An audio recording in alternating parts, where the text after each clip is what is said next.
Tahun 2020 tak lama lagi berlalu. Sepanjang kurun waktunya, banyak peristiwa terjadi. Kaleidoskop tahun ini akan menampilkan berita-berita dan rangkaian peristiwa yang terjadi dari bulan Januari hingga Desember 2020. Inilah Kaleidoskop Dayak TV 2020. Penyidik Polda Kalteng dibantu TNI yang disaksikan oleh BNPB dan Lurah melakukan pemasangan polis lain terhadap lahan yang terbakar di Jalan Insinyur Suyatno kilometer 8,5 Jalan Cilikriwut, Kelurahan Bukit Tunggal, Kecamatan Jekan Raya, Kota Palangkaraya. Kebakaran lahan terjadi pada hari Jumat, 28 Juni 2019 lalu. Petugas menerima laporan dari warga sekitar bahwa terjadi kebakaran lahan di wilayah mereka. Api menjalar dan membakar lahan gambut yang berdekatan dengan pemukiman warga. Dari kejadian tersebut, kurang lebih 1 hektar lahan terbakar dan separuh badan jalan masuk ke lokasi ikut terbakar. Dari hasil keterangan pihak penyidik Polda Kalteng, Kasubdit Tipiter AKBP Manang, pihaknya akan memanggil beberapa orang terkait kebakaran lahan tersebut, termasuk pemilik lahan, untuk dimintai keterangan. Dan kasus kebakaran ini akan dilimpahkan ke Polres Kota Palangkaraya untuk diproses. Kejahatan pecah kaca ini terjadi di Jalan Piranha, Kota Palangkaraya, Rabu 3 Juli 2019 sekitar pukul 1 siang. Saat kejadian, korban Nopirna Selvia masuk ke dalam rumah dan meninggalkan mobil terparkir di luar pagar rumah. Berdasarkan keterangan korban, sebelum kejadian, korban mengambil uang di BRI Cabang Ayani. Setelah itu ia mampir membeli makanan di warung Nasi Idola di Jalan Raja Wali dan selanjutnya mampir pulang ke rumah untuk menitipkan makanan yang dibeli untuk anak dan suaminya. Korban memarkir mobil sedan bernomor polisi KH1263AM miliknya di luar pagar depan rumah. Belum genap 10 menit korban berada di dalam rumah, korban kembali keluar dan melihat kaca mobil bagian kanan pecah.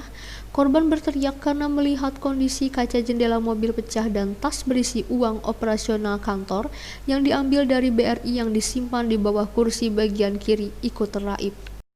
Kasus pungutan liar yang terjadi beberapa waktu lalu yang dilakukan oleh Oknum Kepala Sekolah Menengah Pertama Negeri 8 Kota Palangkaraya menjadi sorotan dunia pendidikan khususnya di Kota Palangkaraya. Sebelumnya, tindakan tegas Kejaksaan Negeri Kota Palangkaraya telah melakukan operasi tangkap tangan terhadap kepala sekolah. Dengan mengamankan Kepala Sekolah Menengah Pertama Negeri 8 Palangkaraya berinisial SA dan 2 orang saksi berinisial S dan R, beserta barang bukti berupa dokumen yang diduga terkait dengan pungutan liar tersebut. Uang tunai sebesar Rp1.500.000 dari 3 amplop yang berbeda masing-masing Rp500.000. Dengan adanya kejadian tersebut, pemerintah Kota Palangkaraya melalui Dinas Pendidikan Kota Palangkaraya menyatakan siap memberhentikan serta mengganti Kepala Sekolah SMP Negeri 8 Palangkaraya karena telah terbukti bersalah. Gubernur Kalimantan Tengah Sugianto Sabran mengatakan saat ini bundaran masih dalam proses rehab biasa, bukan tahap pengerjaan hasil lomba desain bundaran besar yang menjadi ikon Kota Palangkaraya tersebut. Gubernur mengatakan bahwa merubah ikon tidak bisa dilakukan sembarangan karena perlu memperhatikan salah satunya unsur sejarah. Menurut Gubernur Sugianto Sabran, tidak sedikit biaya yang diperlukan untuk membangun sesuai desain bundaran besar. Ditambahkan, sekalipun dana tersedia, namun pembangunan ikon Kota Palangkaraya sebagai ibu kota Kalteng tersebut tidak boleh tergesa-gesa. Itu kan cuma rehab ganti-ganti ini aja. Enggak, bukan yang rencana yang dulu ya Pak? Belum ya? Belum, karena kita kan merubah ini kan kita tidak boleh semerta. Memang ada beberapa desain. Kita harus anukan dulu, harus melihat dari unsur sejarahnya semuanya. Nah, cocok baru kita bangun, kan dananya kan mahal. Dananya ada, tetapi kan yang kita anukan bukannya gubernur harus bangun, jangan tergesa-gesa. Kita mau itu terus berkelanjutan. Gagalnya pemberangkatan jemaah calon haji 2019 melalui embarkasi antara mengharuskan pihaknya menggunakan rencana kedua, yakni melalui jalur darat. Jemaah calon haji tahun 2019 akan diberangkatkan menggunakan jalur darat menuju Banjarmasin. Kepala Dinas Perhubungan Kalimantan Tengah Ati Mulyati mengatakan penyebab gagalnya pemberangkatan jemaah calon haji melalui embarkasi antara Cilikriwut dikarenakan tidak ditemukannya kesepakatan antara pemerintah dan maskapai penerbangan. Ati menjelaskan kendala yang ditemui yaitu berkaitan dengan mekanisme pembayaran yang berbeda antara pemerintah provinsi dan maskapai. Maskapai ingin pembayaran dilakukan 50% sebelum penerbangan dan 50% lagi setelah take off. Sementara itu, pemerintah Provinsi Kalimantan Tengah memiliki ketentuan untuk pembayaran di muka dapat dibayarkan 20% di awal. Pada momen peringatan Hari Jadi Pemerintah Kota Palangkaraya yang ke-54 dan Hari Ulang Tahun Kota Palangkaraya yang ke-62 tahun ini, pemerintah Kota Palangkaraya menggelar upacara bersama seluruh SKPD Kota Palangkaraya. Upacara yang diselenggarakan di halaman kantor pemerintah Kota Palangkaraya ini dipimpin langsung oleh Wakil Gubernur Provinsi Kalimantan Tengah, Habib Said Ismail bin Yahya, dan dihadiri oleh seluruh instansi Kabupaten 1 Kota se-Provinsi Kalimantan Tengah. Dengan adanya perayaan HUT pemerintah kota dan Kota Palangkaraya ini, Wali Kota Palangkaraya berharap Kota Palangkaraya menjadi lebih maju lagi baik dalam hal pembangunan, infrastruktur, dan sumber daya manusianya. Peresmian yang dilakukan Ketua Umum Dewan Kerajinan Nasional atau Dekranas ini ditandai dengan penandatanganan prasasti. Disaksikan Ketua Dekranasda Kalimantan Tengah Yulistra Ivo Azari Sugianto Sabran dan pejabat lainnya. Selesai peresmian, Mufidah Yusuf Kala melakukan peninjauan gedung Dekranasda Kalimantan Tengah, di mana gedung ini merupakan galeri hasil kerajinan daerah khas Kalimantan Tengah. Pada kesempatan ini, istri dari Wakil Presiden Republik Indonesia ini mengingatkan agar dalam menghasilkan suatu kerajinan harus memperhatikan banyak aspek, salah satunya kualitas. Mufidah menilai bahwa kerajinan khas Kalimantan Tengah memiliki nilai jual ekspor yang cukup besar. Gubernur Kalimantan Tengah Sugianto Sabran mengatakan Kalimantan Tengah harus menyiapkan data-data pendukung yang diperlukan pemerintah pusat sebelum memutuskan lokasi pasti pemindahan ibu kota pemerintahan RI. Rencana lokasi pemindahan ibu kota pemerintahan RI sendiri saat ini sudah mengerucut ke 2 provinsi, yakni Kalimantan Tengah dan Kalimantan Timur. Menurut Gubernur Sugianto Sabran, Kalimantan Tengah siap menjadi ibu kota pemerintahan RI yang baru. Namun orang nomor 1 di Bumi Tamun Bungai ini mengaku menyerahkan keputusan kepada yang lebih berwenang. Ia menyebutkan kelemahan yang dimiliki Provinsi Kalimantan Tengah saat ini yaitu masih belum memiliki blueprint Kalteng.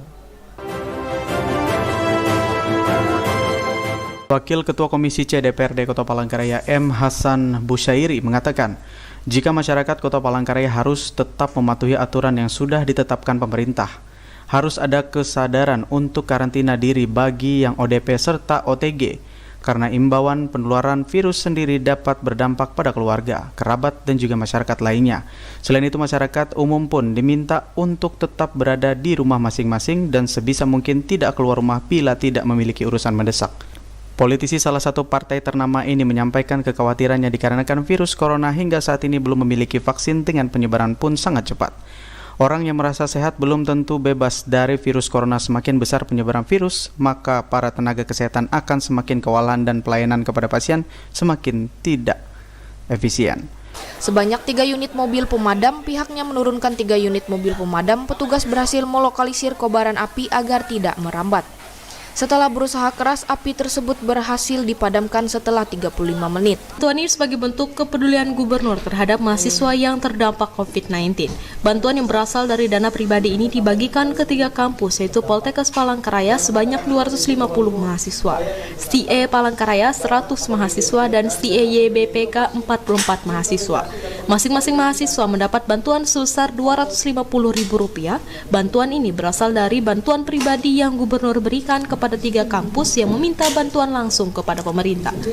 Gubernur juga menegaskan bahwa bantuan ini merupakan dana pribadi yang diambil dari anggaran rumah tangga dan honorarium selama menjabat.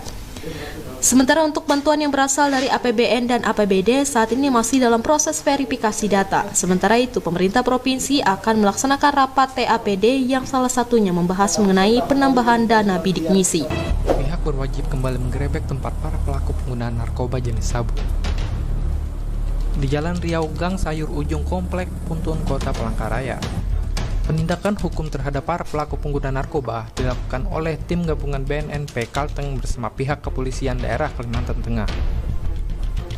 Penggerebekan setempat pengguna narkoba dipimpin oleh Kabid Pemberantas Kombes Pol Tony Sinambela, Kepala BNN Kota Palangkaraya AKBP Mingga Nugroho, dan di backup di Samapta Polda Kalteng yang dipimpin oleh Samapta AKBP Timbul RK Siregar, serta Kanit CRT Ibda Gede Ati. Kepolisian daerah Kalimantan Tengah melalui Direktorat Samapta melakukan patroli di wilayah Kota Palangkaraya guna memberikan rasa aman dan nyaman kepada warga Palangkaraya yang sedang menjalankan ibadah puasa Ramadan dan masa pelaksanaan jam malam saat pemberlakuan pembatasan sosial berskala besar PSBB di Kota Palangkaraya.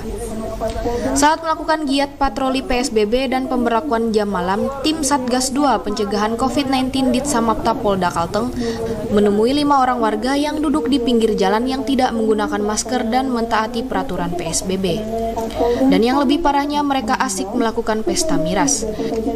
Direktorat Samapta Polda Kalteng, Kombes Pol Susilo Wardono melalui Wadir Samapta, AKBP Timbur R. Siregar, pihaknya melakukan giat patroli kali ini untuk membackup Polresta Palangkaraya dalam rangka penerapan PSBB dan jam malam di wilayah hukum Kota Palangkaraya. Pukul 8 malam waktu Indonesia Barat, petugas melaksanakan patroli malam guna memantau dan mengontrol aktivitas masyarakat yang saat ini dibatasi dengan adanya penerapan pembatasan sosial berskala besar. Saat di lapangan, tim gabungan masih menemukan beberapa kios dan toko yang masih dibuka melewati jam yang telah ditentukan. Selain itu masih ditemukan masyarakat yang tengah berkumpul di malam hari. Oleh karena itu, petugas yang terdiri dari Unit Rider, Satpol PP, MDMC, Banser, Dinsos, Kominfo, Lurah, Babim Kantipnas, Babinsa, PMI, dan MUI memberikan himbauan tentang bahayanya penyebaran virus corona kepada masyarakat yang sedang berkumpul sekaligus membagikan selebaran yang berisi aturan selama PSBB. Salah satunya yakni diberlakukannya larangan atau perhentian sementara pergerakan orang pada jam malam mulai pukul 8 malam sampai dengan 3 pagi waktu Indonesia bagian Barat. Dengan adanya pembatasan sosial berskala besar, PSBB di Kota Palangkaraya akses jalur keluar masuk Kota Palangkaraya diperketat dan ditutup sementara selama diberlakukannya jam malam.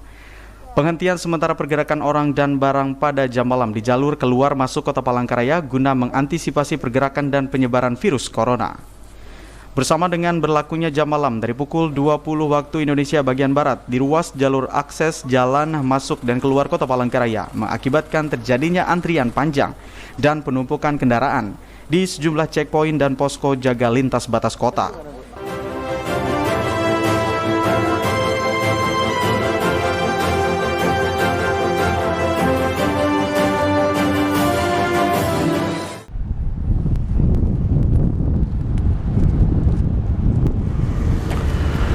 Begitu banyak rangkaian peristiwa yang terjadi dari awal tahun hingga pertengahan tahun di bulan Juni.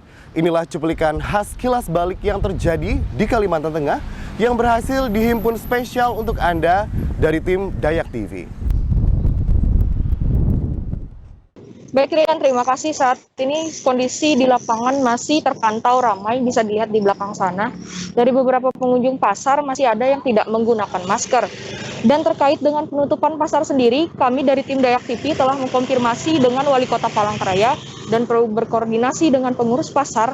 Penutupan pasar ini sendiri merupakan langkah untuk bergotong royong membersihkan pasar. Dalam arti itu mensterilisasikan pasar. Seperti itu Rian. Dan hal ini merupakan langkah serius dari pemerintah sendiri terkait peningkatan kasus positif dari klaster pasar dari klaster pasar besar Kota Palangkaraya. Wali Kota Palangkaraya Pairit Naparin mengatakan ada 3 hal yang menjadi fokus prioritas pihaknya dalam penanganan COVID-19. Penggerebekan ini dipimpin langsung oleh Kepala Bidang Pemberantasan Badan Narkotika Nasional Provinsi Kalimantan Tengah, Kombes Pol Tony Sinabela, didamping oleh Wadir Samapta Polda Kalimantan Tengah AKBP Timbul RK Siregar serta personel tim gabungan. Saat diwawancari awak media, Kombes Pol Tony Sinabela mengungkapkan penggerebekan ini berdasarkan hasil penyelidikan serta informasi dari masyarakat tentang adanya operasi edaran narkotika di Puntun.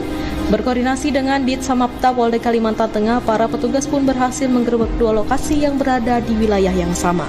Darat di Bandara Cilikriwut Palangkaraya, kemudian berlanjut menggunakan helikopter Super Puma.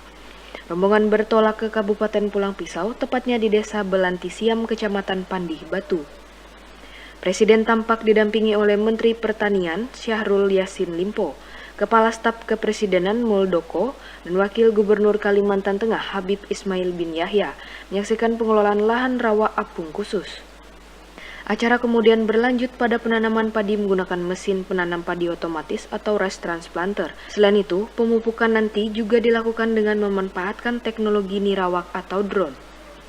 Di lokasi Food Estate, sejumlah teknologi akan diaplikasikan secara luas, diantaranya teknologi pengelolaan air, perbaikan kualitas air, dan pemanfaatan air di lahan pasang surut.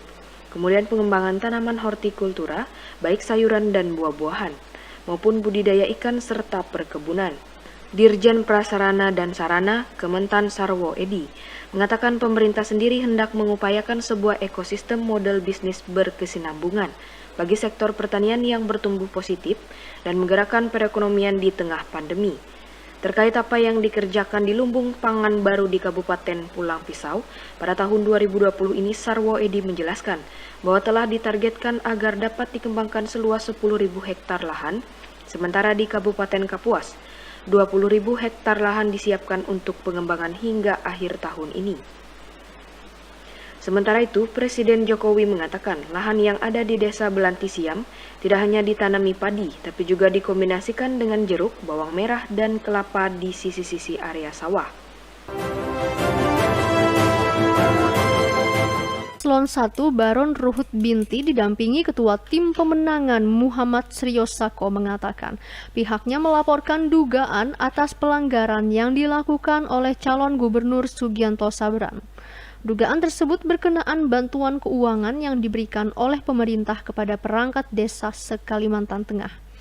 Sementara itu, Kepala Bagian Hukum Bawaslu Kalimantan Tengah Ramli membenarkan telah menerima laporan dari tim pemenangan Paslon 01 Ben Brahim Ujang Iskandar.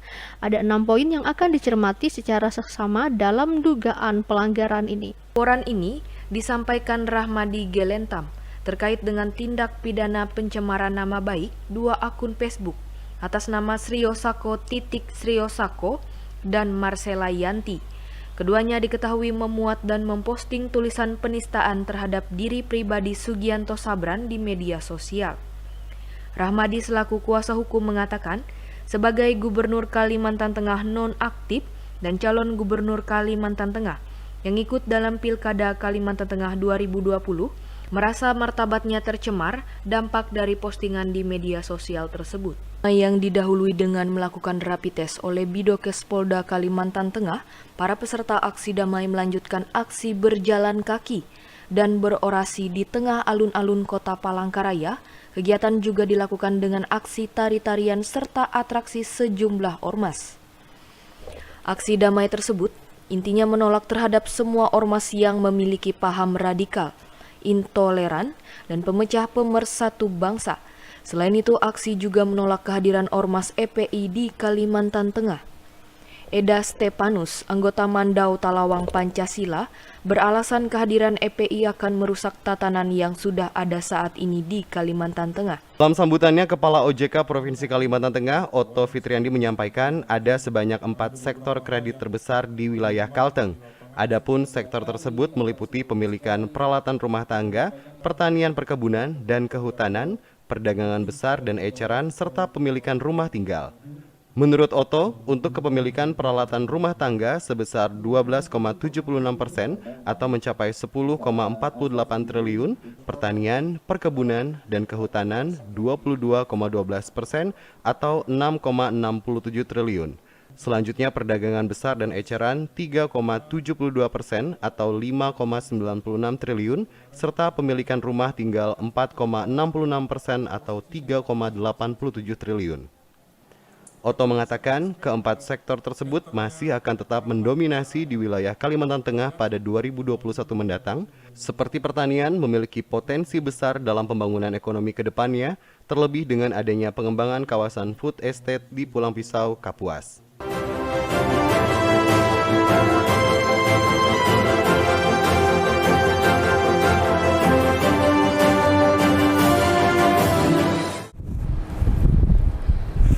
Pemirsa Dayak TV, rangkaian peristiwa yang terjadi di bulan Juli hingga Desember masih dalam situasi dan kondisi di tengah pandemi COVID-19. Inilah cuplikan peristiwa yang terjadi dari bulan Juli hingga akhir Desember tahun 2020. Palangkaraya, Forkopimda menggelar kegiatan apel pengamanan perayaan Natal tahun 2020 serta patroli skala besar bersama Forkopimda Provinsi Kalimantan Tengah Kamis lalu.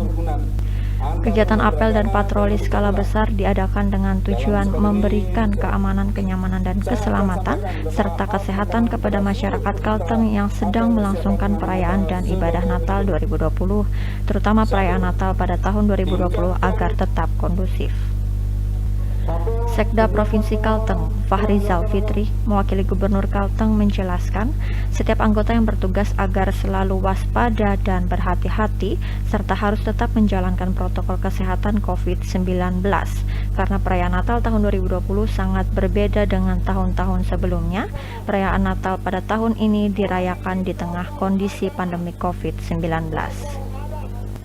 Sementara itu, Kapolda Kalteng melalui Kabid Humas Polda Kalteng, Kombes Pol Hendra Rohmawan, menyampaikan kegiatan tersebut bertujuan mengantisipasi Kamtibmas dan protokol kesehatan COVID-19 menjelang perayaan Natal di beberapa gereja, sekaligus melakukan pengecekan tempat atau objek vital yang rawan terjadinya penyebaran COVID. Pengamanan Natal dan Tahun Baru dikunjungi Kapolda beserta pejabat utama Polda Kalimantan Tengah Jumat kemarin, antara lain Pos Bundaran Besar, Pos Pengamanan Bandara Cilikriwut, dan Pos Pengamanan Jalan Mahir Mahar, Palangkaraya. Dalam pengecekan ke sejumlah pos pengamanan dan objek vital tersebut, Kapolda Kalteng Dirjen Pol Dedi Prasetyo sekaligus melakukan patroli skala besar yang didampingi segenap forum komunikasi pimpinan daerah Kalimantan Tengah. Kepada para petugas TNI Polri yang siaga di pos pengamanan, Kapolda berpesan agar dapat melaksanakan tugas dengan baik, terutama dalam mencegah kemungkinan terjadinya tindak kriminalitas saat perayaan Natal dan Tahun Baru. Kapolda juga mengingatkan agar seluruh anggota petugas benar-benar menerapkan disiplin protokol kesehatan guna menghindari penyebaran COVID-19. Selain melakukan pengecekan ke sejumlah pos keamanan, Kapolda Kalteng juga melakukan pengecekan ke sejumlah gereja yang akan melaksanakan misal Natal. Itu disampaikan Emi Abriani selaku Ketua Satgas COVID-19 Kota Palangkaraya saat ditemui awak media Selasa pagi 29 Desember 2020. Menurut Emi, angka tingkat penyebaran COVID-19 mengalami penurunan sejak tanggal 15 Desember dari 1,65 sampai hari Senin yang mencapai 0,98. Emi menilai turunnya angka penyebaran COVID-19 tak lepas dari peran serta pemerintah, masyarakat maupun tim gugus tugas. Selama tim Satgas COVID-19 melakukan operasi justisi COVID-19, para pelaku usaha seperti kafe dan rumah makan sudah menerapkan protokol kesehatan COVID-19. Meski demikian, masih ada para pembeli atau pengunjung yang membandel sehingga ditemukan pengunjung yang melanggar protokol kesehatan. Sementara untuk tempat hiburan malam atau THM, pihaknya cukup mengapresiasi. Pasalnya pengelola sudah menerapkan protokol kesehatan COVID-19 sesuai dengan Perwali nomor 26 tahun 2020. Berkat pengawasan tersebut, pihak tim menerapkan aturan baru, salah satunya adalah pembatasan 50% dari total penumpang semestinya. Hal tersebut diharapkan mampu mencegah lonjakan COVID-19 saat jelang perayaan Natal pada 25 Desember dan pergantian tahun 2021 mendatang. Kepala Dinas Perhubungan Barito Selatan Daud Danda mengatakan, tidak dapat dipungkiri setiap menghadapi perayaan Natal dan pergantian tahun, aktivitas arus mudik akan ramai dibandingkan hari biasa. Pasalnya banyak masyarakat yang bepergian keluar kota, bahkan juga yang datang, dan untuk itu Dinas Perhubungan Kabupaten Barito Selatan akan memperketat pengamanan arus mudik kali ini. Daud menjelaskan untuk pengamanan arus mudik pihaknya akan bekerja sama dengan kepolisian, TNI, dan sejumlah instansi terkait untuk berjaga di posko-posko yang sudah disiapkan. Posko tersebut seperti Simpang Kangkung dan posko di Desa Kalahien, sebab dua titik ini merupakan akses masuk dan keluar dari kota Buntok. Tahun baru menjadi momen waktu luang tersendiri bagi masyarakat Kota Palangkaraya untuk menikmati libur panjang. Objek wisata menjadi salah satu tempat pilihan untuk berlibur bersama keluarga, sanak, atau teman sebaya.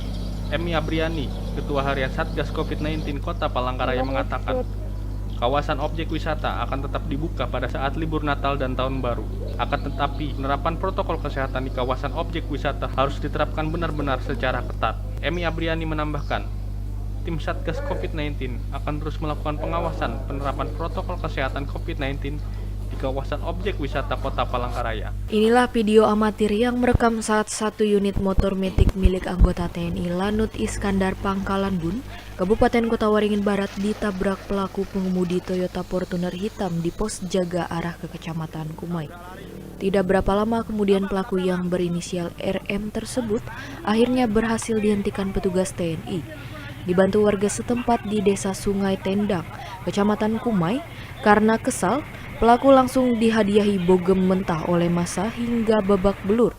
Sebelum menabrak motor milik TNI Angkatan Udara tersebut, pelaku yang saat mengemudi mobil ditemui dua rekannya juga menabrak dua buah mobil dan satu motor di kawasan Bundaran Pancasila Pangkalan Bun.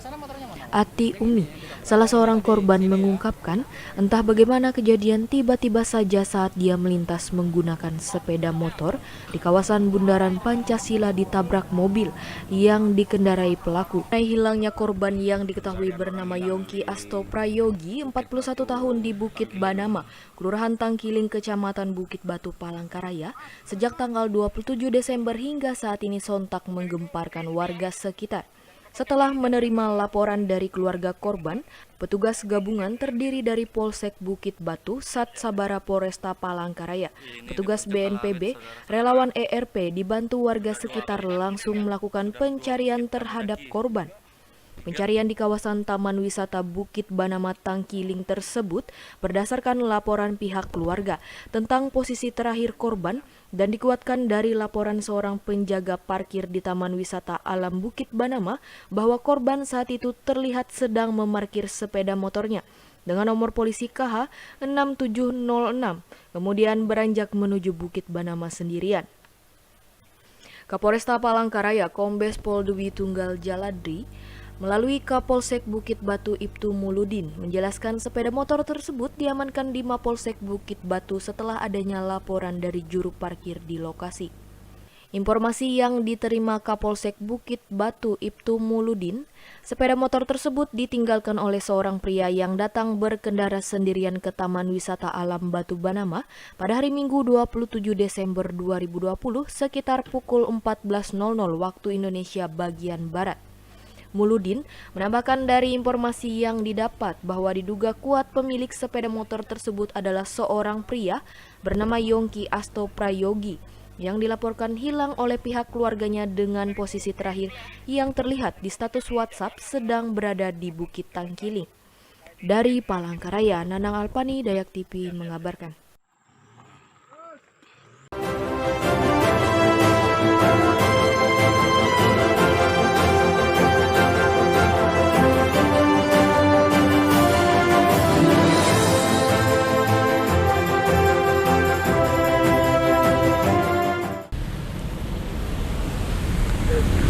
Itulah tadi cuplikan rangkaian kilas balik peristiwa dan kejadian dan momen yang terjadi di Kalimantan Tengah sepanjang tahun ini yang berhasil kami rangkum dalam Kaleidoskop Dayak TV 2020. Saya Chandriza Haitami Dan saya Imam Sinyo, mewakili segenap manajemen Dayak TV mengucapkan selamat menyongsong Kaleidoskop tahun depan dan selamat tahun baru 2021.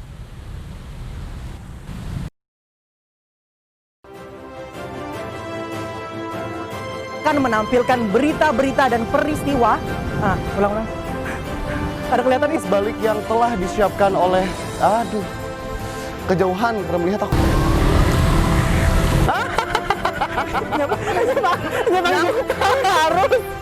Nyangkut.